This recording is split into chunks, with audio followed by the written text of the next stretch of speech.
रावलपिंडी में 7 साल बच्ची के ज्यादती के बाद कत्ल का मुकदमा दर्ज कर लिया गया। मजीद जानते हैं डॉन न्यूज के नुमाइंदे ताहिर नसीर से। ताहिर नसीर, बताइएगा मुकदमा किसकी मुद्दत में दर्ज किया गया?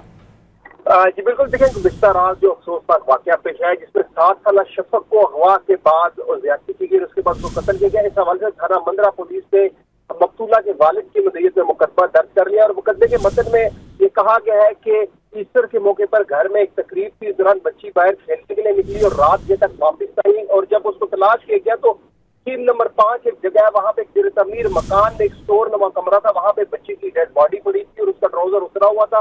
पुलिस ने अगवा, ज्यादती और कत्ल की दफात के तहत मुकदमा दर्ज कर लिया और मुल्जमान के सुराग लगाने के लिए फोरेंसिक टीमें भी इलाके में पहुंच चुकी हैं और दीगर शवाहिद जो है वो वहां से इकट्ठे किए जा रहे हैं। ताहिर, तफसीलात से आपने आगाह किया, शुक्रिया।